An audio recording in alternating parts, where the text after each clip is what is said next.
Test, test, test, test, test.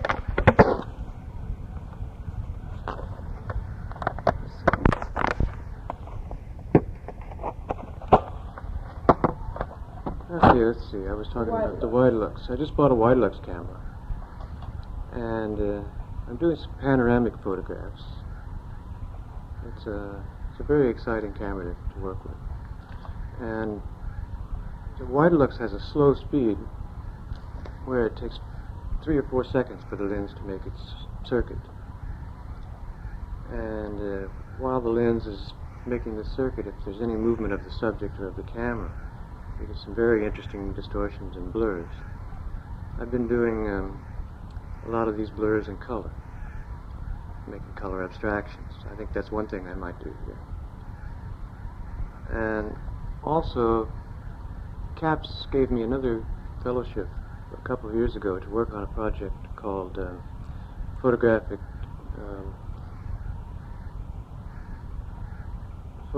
documentation of some non-ordinary states of consciousness. My idea was to make photographic equivalents of each of a number of different altered states of consciousness. Jogging, meditation,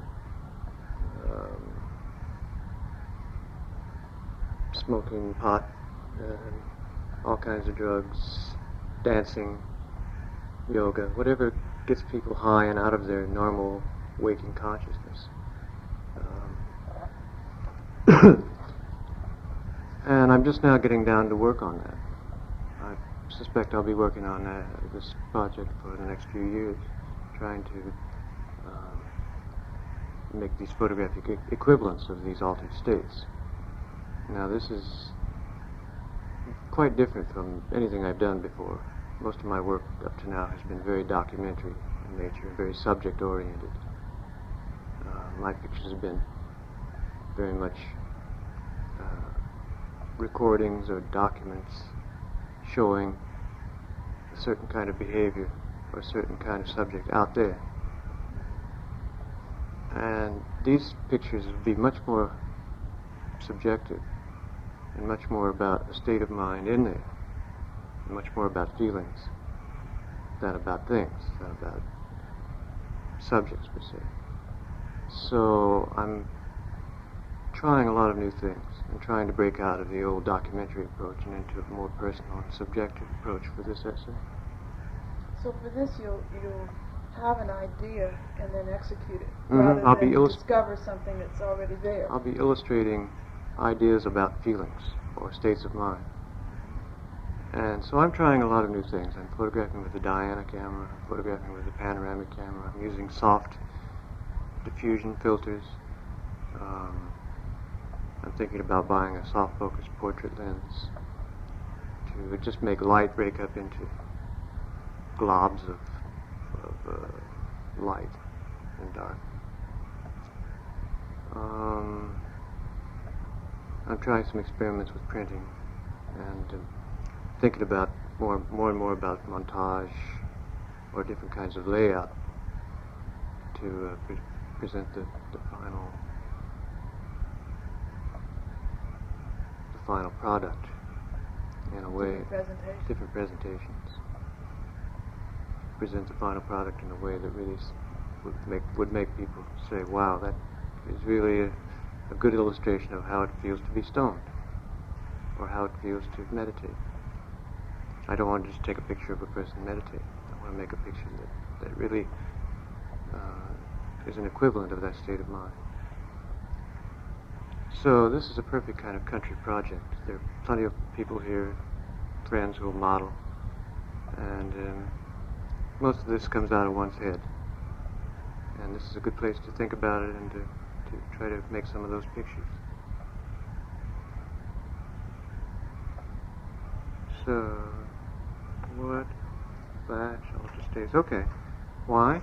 Yeah.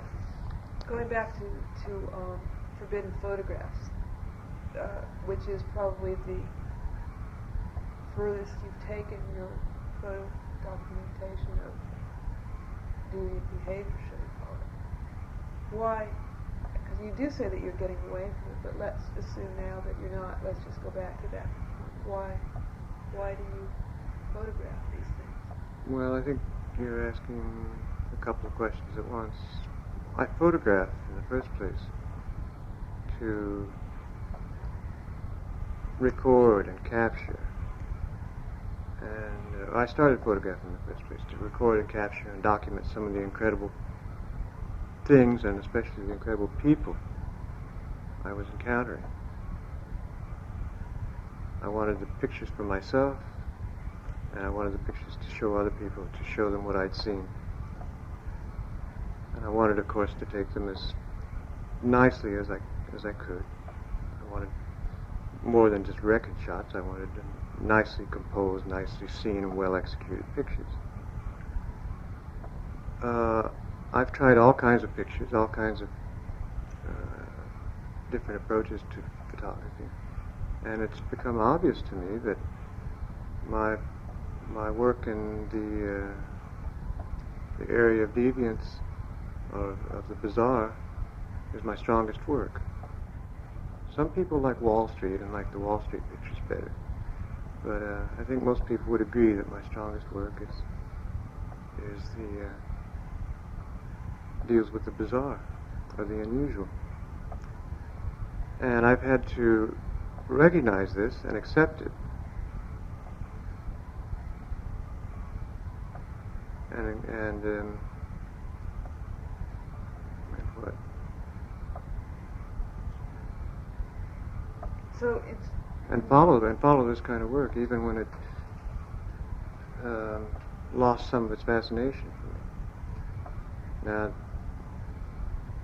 the next part of that answer, I guess, would deal with the question: where does the fascination come from? And I tried to deal with this at length in Forbidden Photographs, because a lot of people ask why I'm attracted to such unusual subject matter. And I really couldn't come up with a clear answer for this. I isolated a few reasons why it appeals to me, but I still can't answer the big question of why it fascinates me so. It is very fascinating to me, this kind of behavior. It's thrilling. This kind of work is often fun and exciting. I mean, it's fun to go to Mardi Gras and get drunk and photograph a lot of strange people. And it's fun to go into other people's lives and see how they pierce their bodies or tattoo their bodies or whatever they're doing. It's fun to go to disco parties. That's another thing I've been doing in New York, finishing up the Forbidden Photographs book. I've been photographing a lot of very wild, bizarre disco parties. I've never seen anything like these parties. They are just amazing. And it's fun. So it's stimulating. It's fascinating. Well, what's fun about it? It makes me high. It makes me excited. It makes me intoxicated to do this kind of work. And it's very stimulating, and it's fun to hang around with these people. I relate to most of these people very strongly, more than I would to normal people in the everyday business world, for example. What do you because mean relate? Identify with them? I identify with them, and we understand each other. We speak the same language. I feel like I'm just as much an outsider as they are. I've lived outside the mainstream for most of my life. I dropped out 15 years ago to do my own work, my own way. And I feel like I'm a part of their subculture. But in point of fact, you're just visiting their subculture, whereas they live in it all the time. Well, I'm tattooed. But you don't... I go to Mardi Gras. I've been to 9 Mardi Gras. But you go as a photographer. I go as both. I How go. can you I go do as both? I go as a participant, but part of me is always, no matter how stoned or drunk I get, or how excited I get, part of me is always the detached anthropological photographer, observer, Which is not, in fact, part of it, but is which is apart from it. which is apart from it and always watching and waiting and scheming. So there's your identification only goes so far. Your participation well, only goes so far. there's Charles and then there's Charlie. Charlie gets drunk and stoned while Charles keeps an eye out for the pictures. How do you feel about your subjects and their lifestyle? That sense of waiting for the right picture, that sense of calculation, seems to see them as objects to be photographed. Well, most of the people in Forbidden Photographs, or a number of the people anyway, are my best friends. Spider Webb, Mark Ravossi, Helen Wheels, and a lot of the tattooed people I have photographs of, and Annie Sprinkle, and who else is in it? Del Tyson. These are all good friends of mine. And how do I feel about them? I love them. They're nice people. They're very unusual people, but each one in his own way is a really original, creative person. And they're just different people. They're very special, different people. So they've sort of broken out of certain stereotypes or whatever, or patterns of behavior that are normal. They've broken through their conditioning. And I think one thing all these people have in common is that they're not at all ashamed of their being different. They're proud of their differences, and they wear them proudly. In the case of tattoos, people wear them as a badge of individuality. Lord Balkan has a big pentagram tattooed on his forehead. And if you want to make a strong statement, Spider said once, get your head tattooed. So they're all making strong statements, Mm-hmm. basically. Another interesting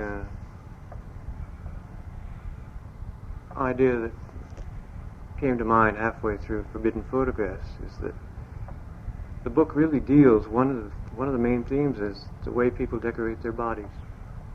And I didn't consciously approach the project with that idea in mind, but almost every picture deals with that idea of body decoration, which is very interesting to me. It must have been something that part of my mind was working on all the time that I didn't realize.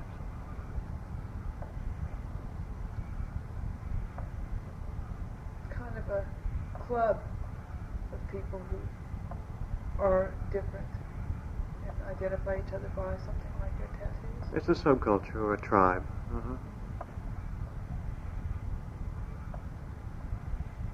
Okay. I have a couple more questions about that. Do you think that your photographs are weird and dirty? Yes. Of course. Indeed. But you think it's okay to make weird and dirty photographs? Of course. It's fun. Because your point, as you said before, was to make people see things in different ways or start thinking. And so the category that says weird and dirty shakes people up. I think it's the straight people you have to watch out for, the quiet, straight ones. You think the weird and dirty ones are safe? I think it's the function of an artist to be weird,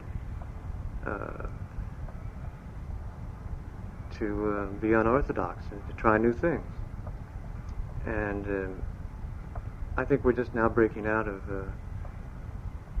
the old sexual binds. I don't know how to say that. The old conditioning that taught us that things sexual were dirty and bad. I think because of that conditioning, the use of sexual subjects in photography can be especially expressive, combined with the photographic image, which is already a very expressive means of communication. The erotic... Expressing what? Well, expressing emotion or feeling. Sexual emotion? Well, any kind, but the erotic subject, the sexual subject, touches so many areas in our consciousness at once. All of our programs? Programs and conditioning. Let me see if I can say it well.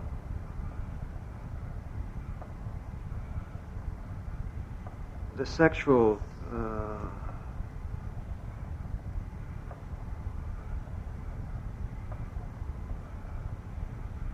subject matter touches so many parts of our mind and emotions simultaneously that it has enormous expressive potential. And what I'm trying to do with my so-called dirty pictures is flirt with some of the areas that have been taboo. That's why I call my book Forbidden Photographs. Flirt with some of the forbidden areas of expression. Some of them, many of them dealing with sexual themes. But I want to make pictures that work on a lot of different, succeed on a lot of different levels at once. That have depth and a lot of different levels of meaning, and not just one-dimensional pornographic cheap shots. I would hope that my pictures of whatever work on psychological levels, and aesthetic levels, and different levels of association, and have a richness that you would never find in a skin magazine. The subject itself may be gross, but I would hope that the treatment,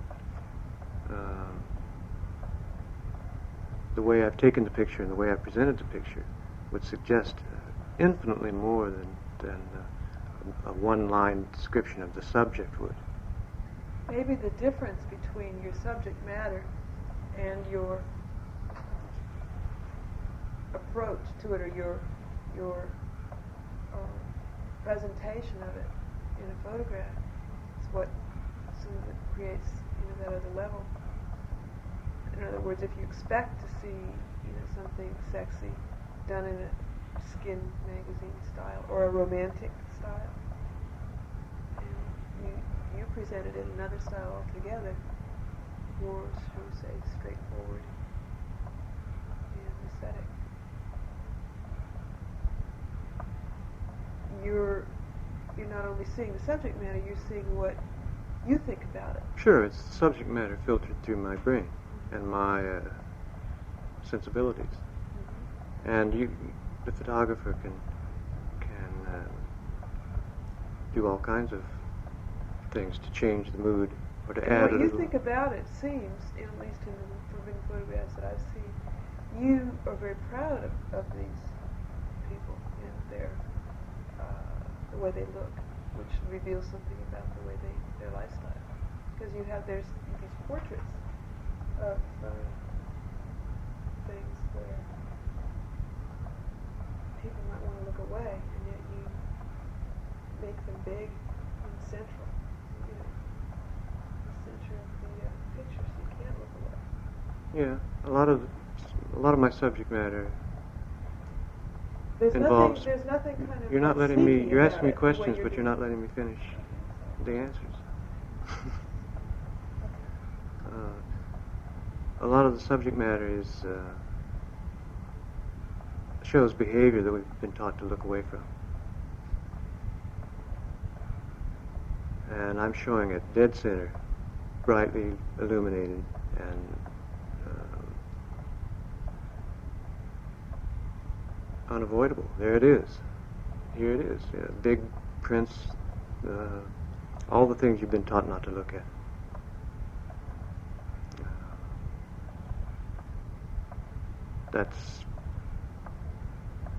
That's another thing I'm exploring in Forbidden Photographs. I'm trying to explore the expressive power of forbidden subject matter. I think when you break a taboo, there's a lot of energy released. And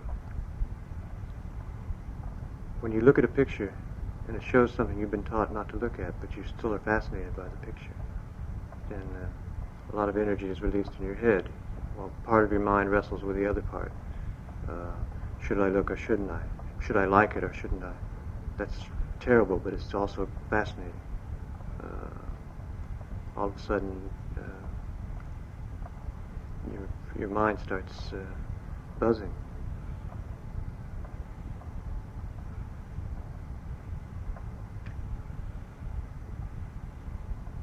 And you were asking about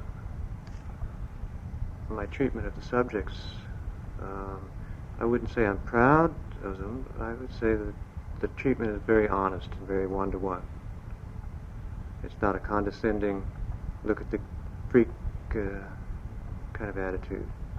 It's a very sympathetic, honest, direct, close-up kind of portraiture of some very unusual people.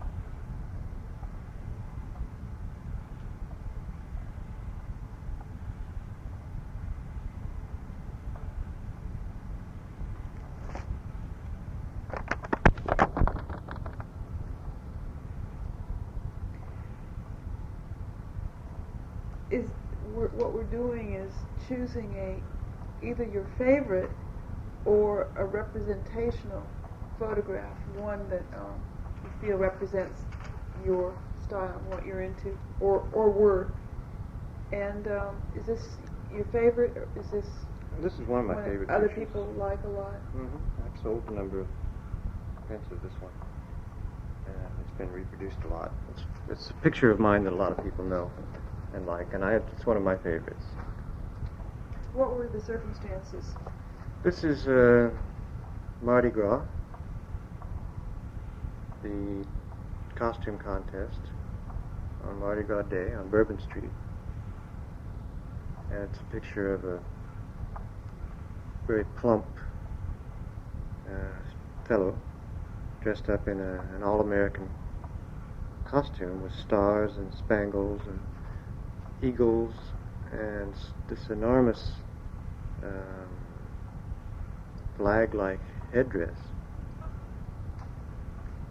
Being assisted, he's standing in the middle of the street with a crowd all around him, and he's being helped through the crowd by a young man who's also drinking a can of beer on the left, and a woman on the right wearing a Mickey Mouse t-shirt. And you can see bits and pieces of other costumes and other evidence of Mardi Gras celebrations in the background. Okay, so on one level, this is a fascinating record shot. This is a document of how one man's costume looked on one day and at one point in time and space.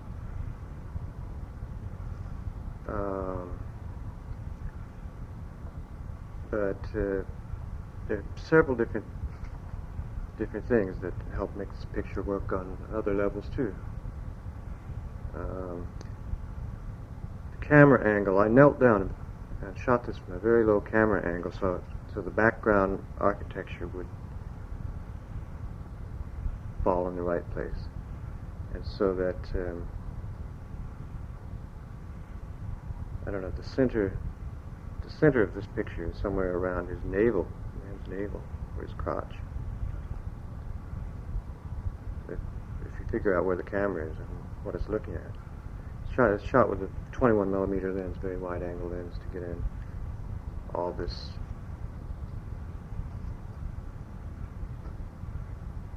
background. Just on the basis of subject matter, there's a fascinating story here. Here's this guy dressed up in an incredible costume walking down the street.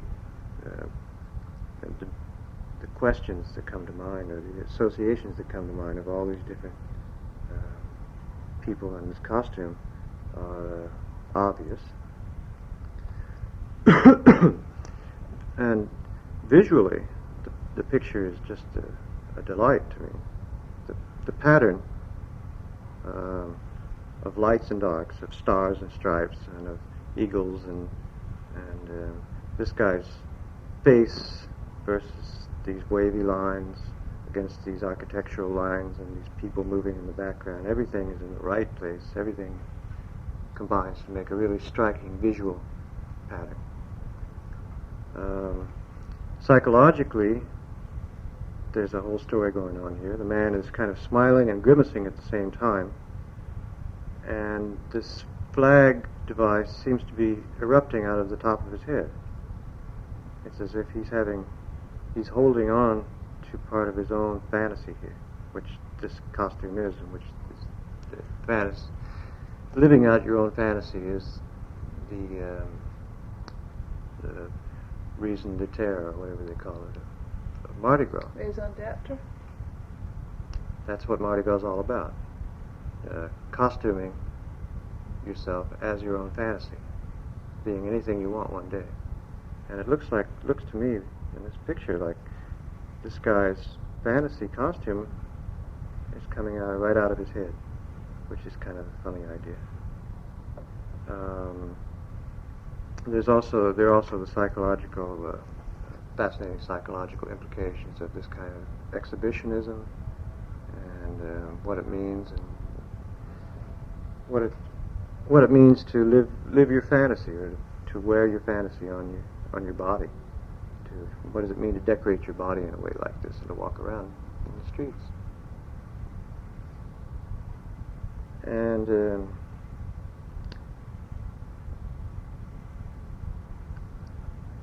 this picture to me just sums up all these different ideas and elements in a very simple and yet infinitely complex composition.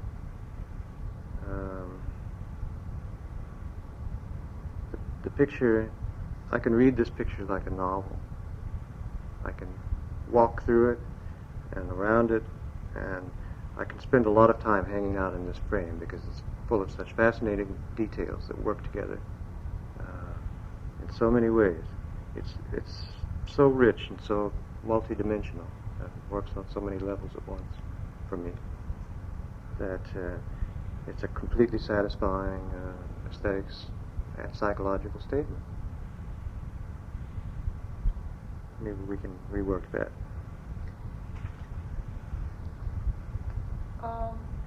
Thinking back to when you made that photograph, maybe you could just briefly talk about your style of street shooting, if you want to, if you have anything to say about your particular approach, and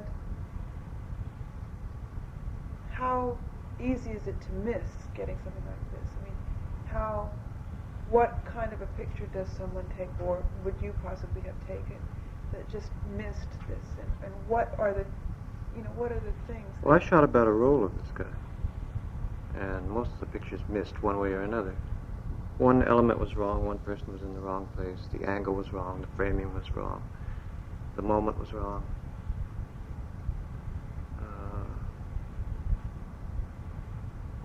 This one works because this is really very much like a good news photograph to me. It's clean, strong, simple. It reads. You can read it immediately, and yet if you want to spend time with it and get into it in greater depth, there's more there to be discovered.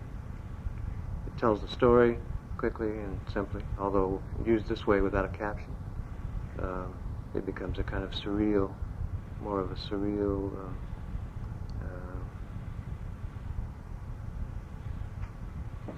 you can project your own story. a surreal image that you can project your own story onto, rather than a documentation of a certain time and place, because I've left the caption on. I haven't told people, I haven't given them a clue as to what's going on here. All they know is, all the viewer knows is that it's a funny-looking man with a headdress on and a costume.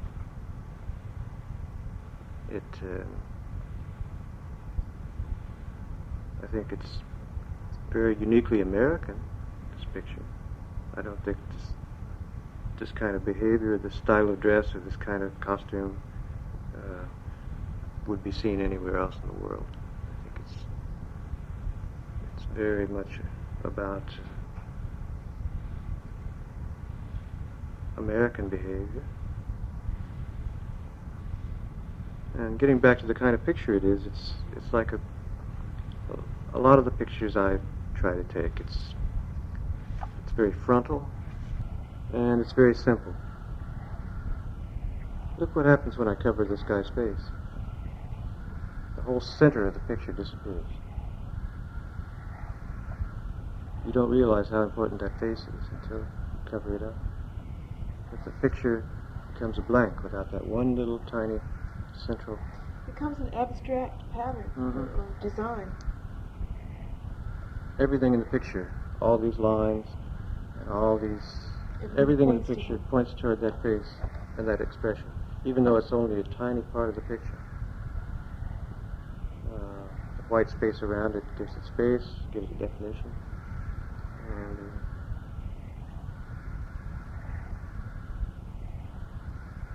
when you printed this, how did you print it? now see also, before I answer that, that's what dropping down low did. It isolated that face. It made the face fall in the perfect part of the picture, almost dead center, but a little bit higher. If I had taken this picture standing straight on, these people in the background would have been in this white space here. And they would be, the shapes would be competing, visually competing with that face. But by kneeling, I elevated the face into the white area of the sky and made the patterns that perfectly bring the eye back to the center.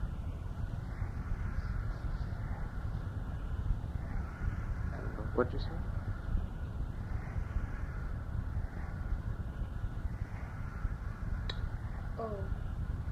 How did you print it? How did I print it? I just printed this one yesterday. Again, it's Panatomic X, rated at about 80, developed in Accufine, printed on polycontrast F rapid with a 2.5 filter. I had to dodge these two areas on the side quite a lot, and I had to even out the gray in the sky. I had to hold its face just a touch.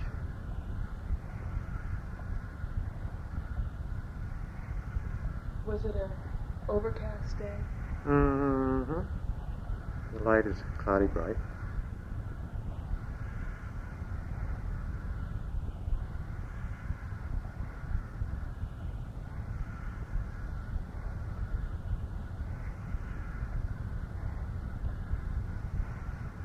And when you print, do you have any special techniques that you use? No, I use standard materials, and I try to make a nice, rich print with good whites and good blacks. Do you tend to like contrasted prints? My prints tend to be a little snappy and a little dark. And that's your personal taste? Mm-hmm.